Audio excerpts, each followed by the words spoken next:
Welcome to novel की दुनिया rebirth chapter 4 और 5। अगर आपको हमारी यह वीडियो पसंद आती है तो लाइक करें, कमेंट करें और सब्सक्राइब करें।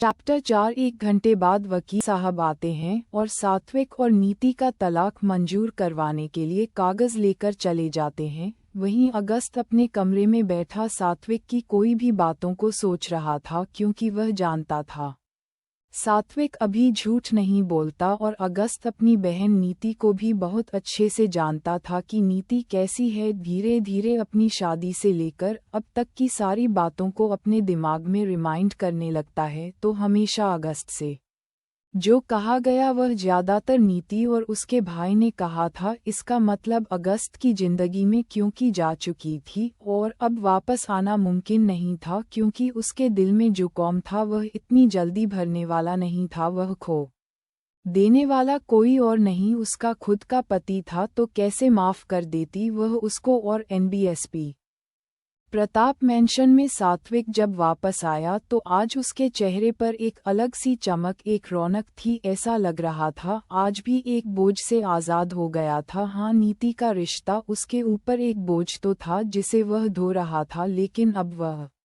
आज़ाद था। तभी मिस्टर प्रताप आता हूँ, कहते हैं क्या हुआ सात्विक डिवोर्स पेपर्स अपने पापा को दिखाते हुए कहता है, नीति ने साइन कर दी है पापा, कोर्ट में सबमिट करने जा रहा हूँ। उससे पहले मैंने सोचा अक्षरा को भी अपने साथ लेट जाऊं, वह भी एक जगह रहने के बोर हो गई है, ना तो थोड़ा घूम आएगी मेरे साथ। वह हाँ कह देते हैं। तभी अक्षरा ऊपर से आते हुए कहती है, सॉरी भाई मैं कहीं नहीं जा सकती, क्योंकि मैं भी खुद को बहुत थका हुआ महसूस कर रही हूँ। तो मिस्टर प्रताप सात्विक की तरफ देखकर कहते हैं, मैं वकील साहब को यहीं बुला देता हूँ। तुमने पेपर दे देन निर्दोष थी और उसे बिन मतलब सजा मिली। आपको अगस्त को अपनी करनी पर बहुत दर्द हो रहा था, लेकिन अब मैं कुछ नहीं कर सकता था, क्योंकि अब बड़ी उसके हाथ से जा चुकी थी और अब अक्षरा अभी उससे नफरत करने लगी थी। और यही बात अगस्त को बर्दाश्त नहीं हो रही थी, क्योंकि अक्षरा हमेशा बचपन से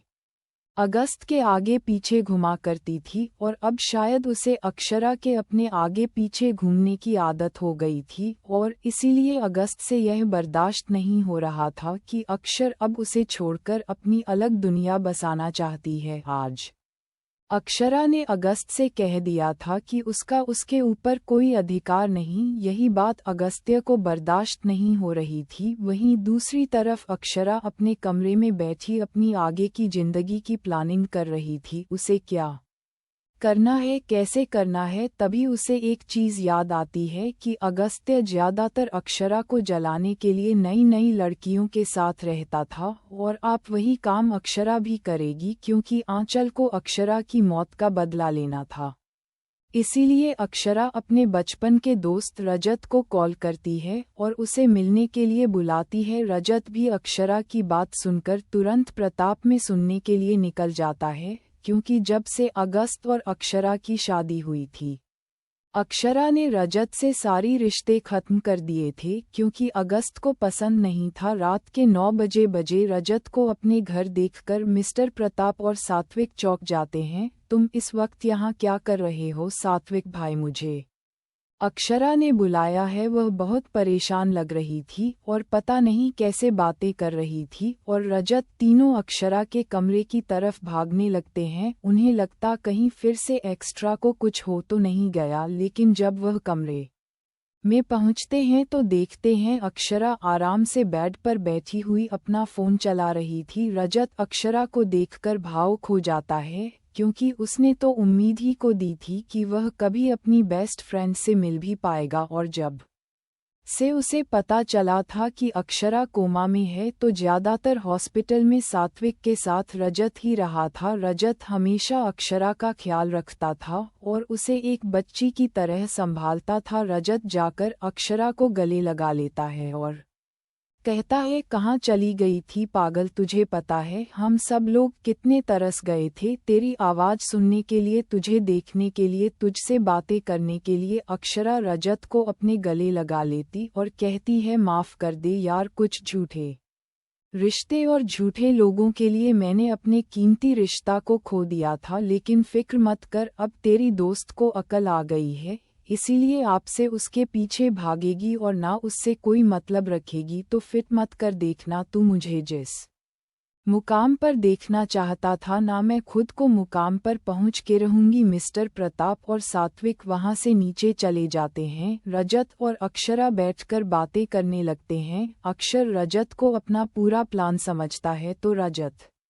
उसके प्लान को सुनने के बाद कहता है, अच्छा तो तूने मुझे सूली पर लटकवाने के लिए यहाँ बुलाया है, मतलब तू हिटलर के सामने मुझे अपना बॉयफ्रेंड बनाकर ले जाएगी, क्या बात कर रही है? अक्षरा रजत की तरफ देखकर कहती है, तू जानता है ना वह मुझे पसंद नहीं करता और उसे तो एक मोती मिल जाएगा मुझे तलाक देने का। मैं वही तो चाहती हूँ कि वह मुझे आज़ाद कर दो छोटे रिश्ते से, फिर मैं एक नई उड़ान भरूंगी, एक ऐसी उड़ान जहाँ दुनिया देखेगी कि करण प्रताप की बेटी आज दुनिया को छू रही है। अच्छा ये सब छोड़िए, बताओ माँ और बाबा कैसे हैं और उन दोनों की तबीयत तो ठीक रहती है ना, या तुम दोनों को परेशान करता रहता है? रजत अक्षरा को अपने गले लगाकर कहता है, वह अपनी बेटी को बहुत मिस करते हैं, 5 साल हो गए अक्षरा तो उनसे मिलने नहीं गई, फिर भी हर दिन हर पल वह सिर्फ तुझे याद करते हैं और तेरे जल्दी से ठीक होने की दुआएं करते हैं। हम दोनों कल सुबह का ब्रेकफास्ट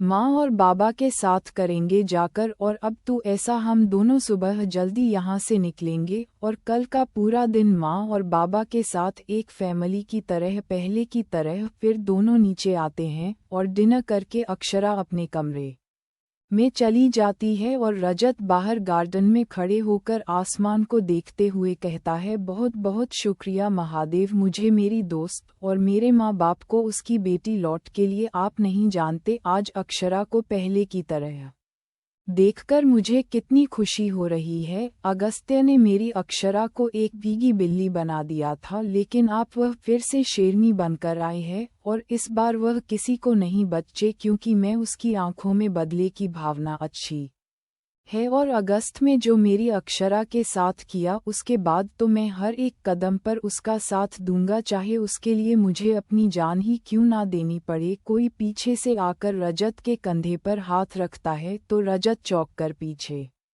देखा है तो उसके पीछे सात्विक खड़ा था। सात्विक को देखकर रजत रिलैक्स हो जाता और कहता है, मुझे लगा शेरनी फिर आ गई, अगर कहीं उसने मेरी बातें सुन ली होती ना तो मुझे कच्चा निकल जाती। रजत की तरफ देखते हुए सात्विक कहता है, प्यार करते हो ना उससे? रजत हैरानी भरी नज़रों से सात्विक की तरफ देखते हुए कहता, कैसी बातें कर रहे हो भाई? सात्विक सामने आसमान को देखते हुए कहता है, मैंने नीति से तलाक ले लिया है, अब मैं नीति से आज़ाद हूँ और अब मैं अपनी बहन को कभी उसे घर में और लोगों के करीब नहीं जाने दूंगा। मैं चाहता हूँ जैसे अगस्त और अक्षरा का तलाक हो तो मुझसे शादी कर लेना, क्योंकि मैं अपनी बहन को अब एक नेक हाथों में सपना चाहता हूँ, जहाँ लोग उसकी कदर करें, उसे प्यार करें, ना कि उसके दुख करें और उसे टॉर्चर करें। रजत सामने देखते हुए कहता है, मैं नहीं जानता भाई वह मेरे बारे में क्या सोचती है, लेकिन हाँ मैं उससे प्यार करता हूँ।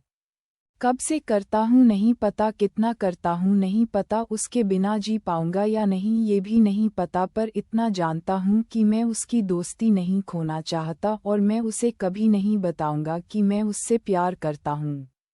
सात्विक गौर से रजत के चेहरे को देख रहा था। सात्विक रजत से पूछता है, आस्था कैसी है? आस्था का चित्र सुनकर रजत हैरानी से सात्विक की तरफ देखा है। हाँ आस्था कैसी है, यही पूछा मैंने भी, ठीक है, ऑफिस जाती है, ऑफिस से घर, घर से ऑफिस नहीं, उनकी दुनिया है। पता नहीं वह लड़का कौन था जिससे मेरी बहन इतना प्यार करती थी कि उसके धोखे के बाद भी उसने किसी को अपनी जिंदगी में शामिल नहीं किया और अकेले ही अपनी जिंदगी कट रही है।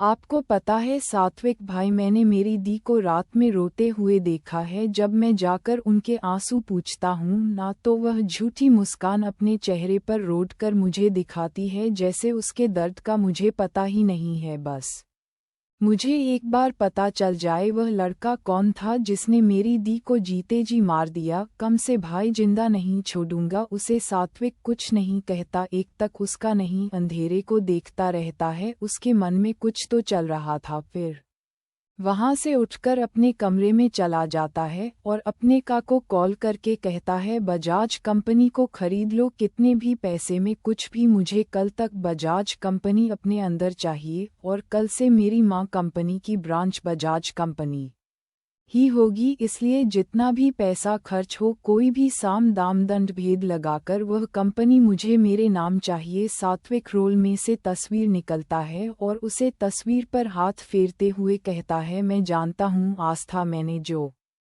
तुम्हारे साथ किया उसके बाद तुमसे नफरत करती होगी, लेकिन मैं भी मजबूर था अपनी बहन की खुशियों के लिए, वरना मैं कभी तुम्हें नहीं छोड़ता। और मैं जानता हूँ तुम आज भी मेरे इंतजार में हो, मेरे प्यार में हो, बस उसे प्यार को, उसे इंतजार को पूरा करना है मुझे। अब मैं किसी के लिए भी तुमसे दूर नहीं जाऊंगा, मुझे एक मौका चाहिए था नीतू को खुद से। तुम आज भी मेरे इंतजार में हो, मेरे प्यार में हो, बस उसे प्यार को, उसे इंतजार को पूरा करना है मुझे। अब मैं किसी के लिए भी तुमसे दूर नहीं जाऊंगा, मुझे एक मौका चाहिए था नीति को खुद से दूर करने का, और अब वह मैंने कर दिया है। अपनी, मेरी और तुम्हारी जिंदगी में कोई नीति नहीं होगी, सिर्फ हमारा प्यार होगा, हमारा विश्वास होगा, हमारा रिश्ता होगा। मैं जानता हूँ जिस वक्त मैं तुम्हें छोड़ा था वह वक्त हमारे लिए बहुत मुश्किल भरा था, और मैं ये भी जानता हूँ कि तुमने हमारे बच्चे को कितनी मुश्किल से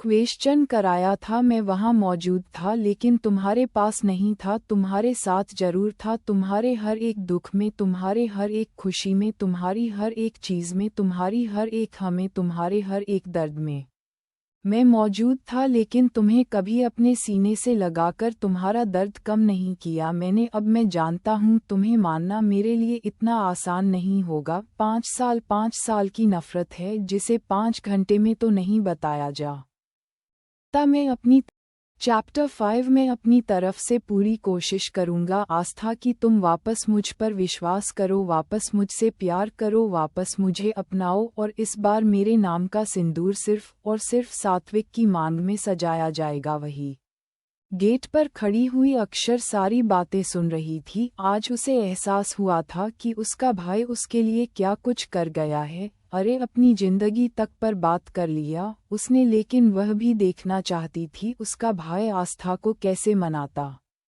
है। अगर वह कामयाब नहीं हुआ तो अच्छा तो थी ही, फिर वापस उसकी आस्था को उसकी जिंदगी में लाने के लिए वापस वहां से अपने कमरे में चली जाती है और सो जाती है। नेक्स्ट मॉर्निंग सबके लिए बहुत कुछ लाने वाली थी आज। शायद आस्था की जिंदगी में उसकी खुशी आने वाली थी और सात्विक को उसका प्यार मिलने वाला था। वही रजत के माँ बाप को उनकी बेटी, उनकी अक्षर मिलने वाली थी। सुबह 8 बजे रजत और अक्षरा तैयार होकर रजत के घर के लिए निकल जाते हैं, क्योंकि वह दोनों वहीं पर ब्रेकफास्ट करने वाले थे। और इन्हीं सब चक्करों में सात्विक भी रजत और अक्षरा के साथ रजत के घर चला जाता है, क्योंकि उसे भी तो अपनी आस्था से मिलना था। वही जब सब लोग रजत के घर पहुंचते हैं तो रजत के मम्मी पापा बहुत खुश हो जाते हैं। 5 साल बाद सात्विक और अक्षरा आए थे आज उनके घर पढ़ना। ऐसा लगा था कि वह सब लोग उन सब की जिंदगी से बहुत दूर जा चुके हैं। वही आस्था डाइनिंग टेबल पर बैठी ब्रेकफास्ट कर रही थी, उसे जैसे कोई फर्क ही नहीं पड़ता सात्विक के आने से। वही अक्षरा को देखकर वह बहुत खुश हो जाती है, कक्षा को गले लगाकर रहती है। बहुत टाइम लगा दिया तुमने अपने दोस्त के घर आने में, अक्षरा आस्था को गले लगाकर कहती है। वक्त जरूर लगा है लेकिन वापस आ गई हूँ अब मैं, क्योंकि अब मैं भी खोखले रिश्तों में नहीं रहना चाहती। जो रिश्ते मेरे अपने नहीं हैं उनमें रहकर मैं बस नहीं बनना चाहती। आपको बता दी मैंने फैसला कर लिया है, मैं अगस्त से तलाक लेकर अपनी नई दी। हमेशा ऐसा तो पॉसिबल नहीं है ना कि हम किसी आदमी पर ही डिपेंड रहे, हमें खुद के लिए भी कुछ करना चाहिए। कि वह मेरी पागलपंती थी कि मैं अगस्त के पीछे इस तरह पागल हो गई थी कि अपने माँ बाप, अपने भाई, अपने दोस्त सबको नज़रअंदाज कर दिया था मैंने। लेकिन अब मैं अपनी जिंदगी अपनी शर्तों पर, अब कोई मेरी जिंदगी को कंट्रोल नहीं कर सकता। आस्था एक तक अक्षरा के चेहरे को देख रही थी, क्योंकि अक्षर अब वह पहले वाली अक्षर नहीं दिख रही थी। ऐसा लग रहा था यह अक्षरा में और पहले वाली अक्षरा में जमीन आसमान का अंतर है। आस्था को एक तक खुद को देखा था प्रकार अक्षरा थोड़ी इनसिक्योर हो जाती है, तभी आस्था उसके चेहरे को पकड़ कर कहती है, कोई बात नहीं, तुम वापस अपनी जिंदगी जीना चाहती हो, यही बहुत है। सात्विक आस्था के पास आता है और कहता है, कैसी वास्ता। आस्था बिना सात्विक को देखे हुए कहती है, ठीक हूँ और जिंदा हूँ, देखकर ही पता चल रहा होगा आपको। वहाँ से उठकर अपने कमरे में चली जाती है। भाई, आस्था का ऐसा जवाब सुनकर सब लोग पहले थोड़े शौक होते हैं, फिर उन्हें लगता है कि शायद दोस्तों के बीच की बात है कि सब लोग ब्रेकफास्ट में लग जाते हैं और सात्विक वहाँ से अपने ऑफिस निकल जाता है, क्योंकि अब उसे आस्था को अपने करीब रखने का बंदोबस्त करना था। ब्रेकफास्ट करने के बाद रजत भी किसी काम से बाहर चला जाता है और रजत के मम्मी पापा अस्पताल चले जाते हैं, क्योंकि रजत की दादी हॉस्पिटल में भर्ती थी। वही अक्षरा आस्था के कमरे की तरफ चली जाती है और कहती है, क्या मैं अंदर आ सकती हूँ दीदी। आस्था हाथ पकड़ कर अक्षरा को अंदर लाती है और बोलती है, तुम्हें मेरे कमरे में आने से पहले कब से इजाज़त लेनी पड़ गई, बस पूछ लिया, शायद आप बिजी हो। आस्था अक्षरा को अपने पास उठा लेती और कहती है, कोई बात है क्या, तुम बहुत परेशान लग रही हो। अक्षरा आस्था के पैरों के पास बैठ जाती है और कहती है, मुझे माफ़ कर दो दीदी, मेरी वजह से आपके और भाई की जिंदगी बर्बाद हो गई। अक्षरा की बात सुनकर आस्था चौंक जाती है। अक्षरा आस्था की तरफ देखकर कहती है, हाँ दीदी, मेरी वजह से आप और साथ में अलग अलग हुए, क्योंकि नीति ने भाई के सामने शर्त रखी थी कि अगर वह उससे शादी करते हैं तो अगस्त मुझे अपने के लिए तैयार हो जाएगा, और भाई ने अपनी बहन की खुशियों के लिए अपनी खुशियाँ कुर्बान कर दी। और देखो नदी, आपकी बद्दुआ लेकर मैं भी कभी खुश नहीं रह पाई। उसे इंसान ने कभी मुझे अपनी पत्नी तक नहीं माना, अरे पत्नी तो छोड़ो दी, उसे आदमी ने कभी मुझे इंसान तक नहीं माना, तो पत्नी तो बहुत बड़ी बात होती है। मैं जानती हूँ कि जो आपके और सात्विक भाई के बीच हुआ वह नहीं होना चाहिए था। आप दोनों ने अपना बच्चा खो दिया। इसी समय मुझे माफ़ कर दो, मुझे मेरी गुनाह की सज़ा मिल चुकी है, सब कुछ तो बर्बाद हो गया मेरा, मेरे पास क्या ही रहा है, माफ़ करोगी ना मुझे। आस्था अक्षरा को अपने गले लगा लेती और कहती है, मैंने तुझे कभी बद्दुआ नहीं दी। अच्छा, आस्था की तरफ देखकर कहती है, आपने बद्दुआ नहीं दी, लेकिन भगवान तो मेरी जातियाँ देख रहा था ना, कि मैं कैसे आपको आपकी मोहब्बत से और आपके बच्चे से अलग कर दिया, इसीलिए उसने मुझे मेरा सब कुछ छीन लिया। दी मैं जीरो पर आकर खड़ी हो गई हूँ, जहाँ से मुझे अपनी जिंदगी की एक नई शुरुआत करनी है। क्या आप मेरी भाभी बनना चाहोगी? क्या मेरे भाई की बीवी बनोगी? मेरे मन पापा की बहू बनोगी? आस्था अक्षर को उठाकर अपने पास बिठा दिया और कहती है, अगर तुम्हारा भाई मुझसे माफ़ी मांगता है और मेरे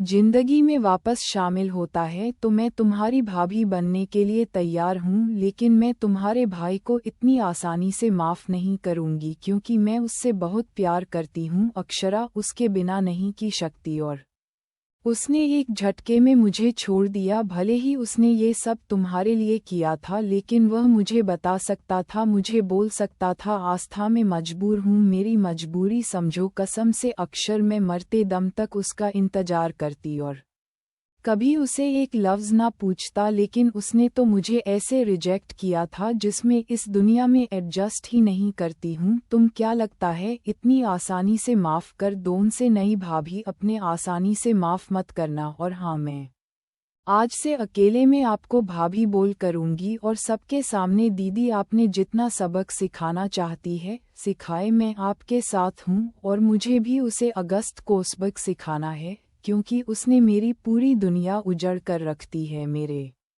भाई की जिंदगी पर बात करती है। अब मैं उसे बताती हूँ कि जब कोई अपना धोखा देता है ना तो कैसा लगता है। मैं उसकी बीवी बनाकर ही किसी दूसरे आदमी की गर्लफ्रेंड बनूंगी, तब उसे एहसास होगा कि अपनी बीवी के सामने पराये लड़कियों के साथ रिश्ता बनाने में कैसा लगता है। आस्था एक तक अक्षरा के चेहरे को देख रही थी, जिस चेहरे पर आज उसे एक दर्द और एक कुछ कर गुजरने का जुनून दिख रहा था। फिर रास्ता और अच्छा पूरा दिन एक दूसरे के साथ बताती है और शाम को अक्षरा अपने घर चली जाती है। अगले दिन सुबह 6 बजे कक्षा का फ़ोन रजत को जाता है। वह उसे बताती है कि आज उसे रजत के साथ मीटिंग में जानी है, जो meeting Rana group of industries में होने वाली है। इसलिए आज से ही वह रजत की कंपनी ज्वाइन करने वाली थी और रजत की असिस्टेंट के साथ साथ उसकी गर्लफ्रेंड का नाटक भी करने वाली थी, क्योंकि अगस्त को वही दर्द देना चाहती थी जो दर्द अगस्त्य ने अक्षरा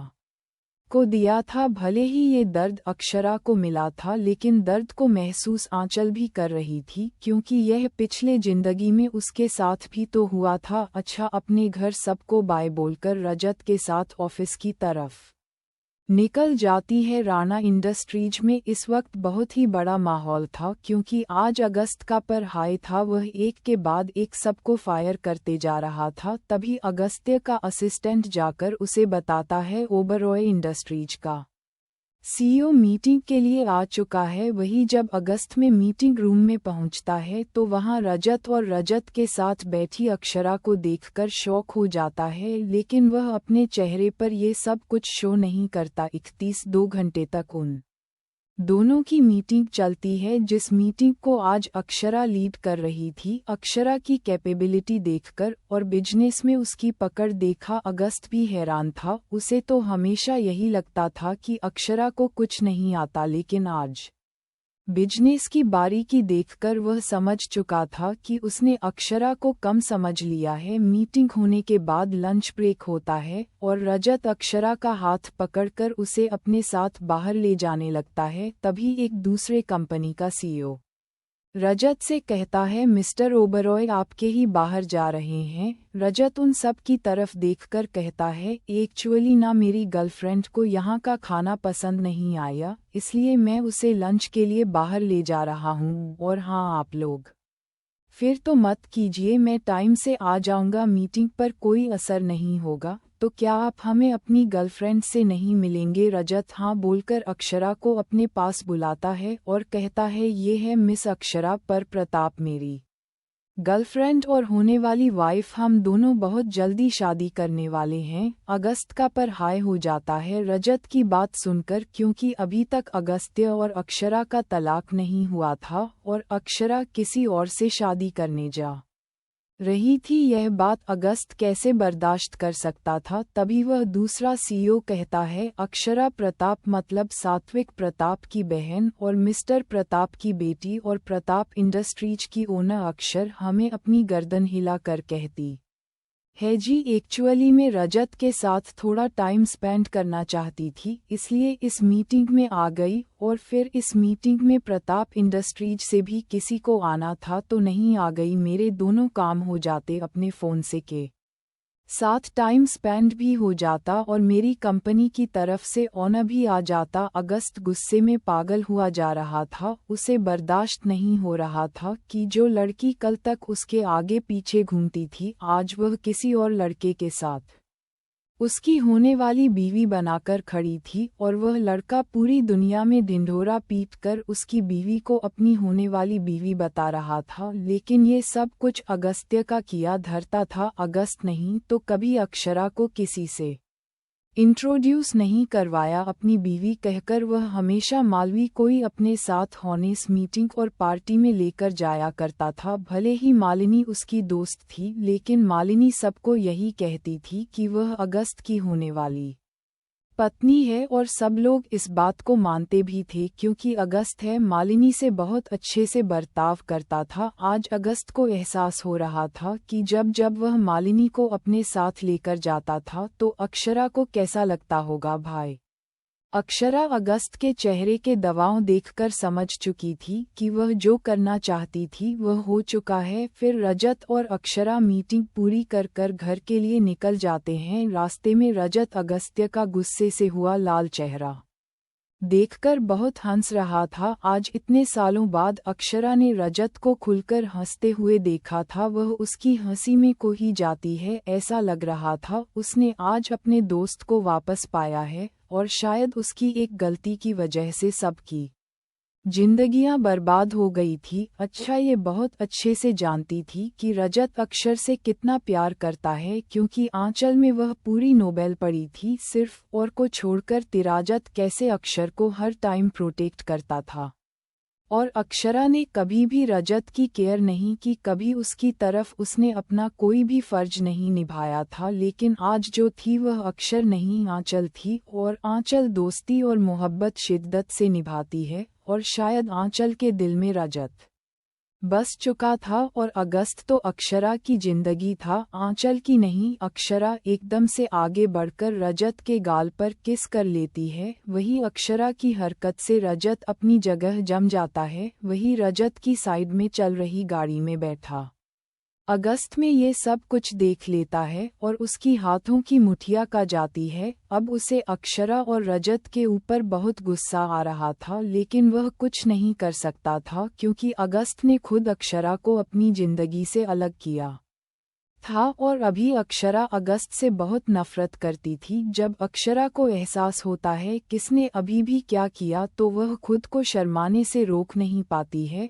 और इधर उधर देखने लगती है। वही रजत भी अक्षरा के चेहरे पर आई हुई हाय की लाली को देख लेता है और मुस्कराने लगता है। अनएक्सपेक्टेड में दोनों के बीच जो हुआ वह शायद अगस्त से देख चुका था। इस बात से वह दोनों ही अनजान थे कि उन दोनों की फीलिंग्स किसी की आपको भड़का रही थी, और शायद वह अक्षरा और रजत के लिए बहुत खतरनाक साबित होने वाली थी। वही रजत की कर प्रताप मेंशन के अंदर जाकर रुकती है और रजत बाहर आकर अक्षरा की साइड का गेट खुलता है तो देखा है अक्षरा सो चुकी थी। रजत उसे अपनी गोदी उठाकर अंदर ले जाता है। सब लोग जब अक्षरा को सोते हुए देखते हैं तो कोई एक आवाज नहीं करता जिससे अक्षरा उठ न जाए। अक्षरा को उसके बेड पर सुलाकर उठने लगता है, तभी अचानक से शिक्षा के बालों में रजत की शर्ट का बटन फंस जाता है। वह उसके ऊपर ही हो जाता है और रजत की हॉट अक्षरा के फोटो से मिल जाते हैं। यह एहसास बातें ही रजत की पूरी बॉडी कहाँ पर लगती है, क्योंकि अगर अक्षरा जाग गई तो मुझे बहुत नफरत करने लगेगी। अक्षरा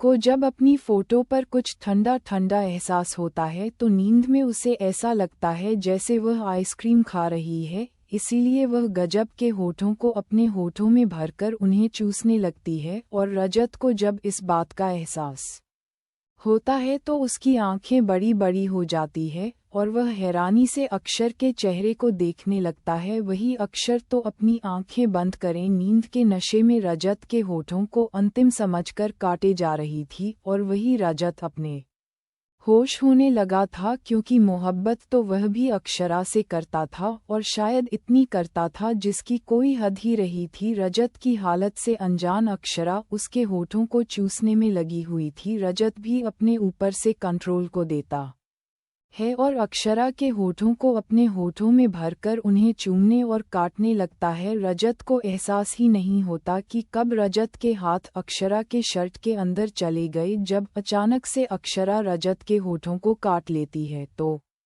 रजत अपने होश में वापस आता है और जब उसे एहसास होता है तो वह झटके में अक्षरा के ऊपर से उठकर उसके कमरे से बाहर चला जाता है। वही रजत के बाहर जाते अक्षरा अपनी आंखें खोलकर बाहर की तरफ देखते हुए शरारत से मुस्कुरा देती है। अक्षरा जगी हुई थी, वह सोई नहीं थी, लेकिन जब से रजत के होंठ अपने होठों पर फील हुए तो वह जाग गई थी और इसी बात का उसने फ़ायदा उठाया और रजत के फोटो को चुनने और कटने लगी थी। और जब रजत का साथ पाया तो वह और बहने लगी। बेचारा रजत अभी तक इस सपने में था, उसके साथ अभी अभी क्या हुआ। अगर वह 2 मिनट और कमरे में रुकता तो उसे पता चल जाता कि अक्षरा नींद में नहीं थी बल्कि जानबूझकर उसका फ़ायदा उठा रही थी।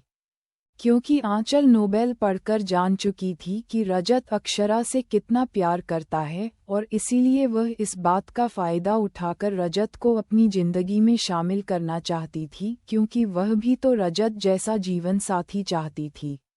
अपनी ज़िंदगी में जो उसके साथ लॉयल हो और उसे इज्जत और प्यार दोनों दे।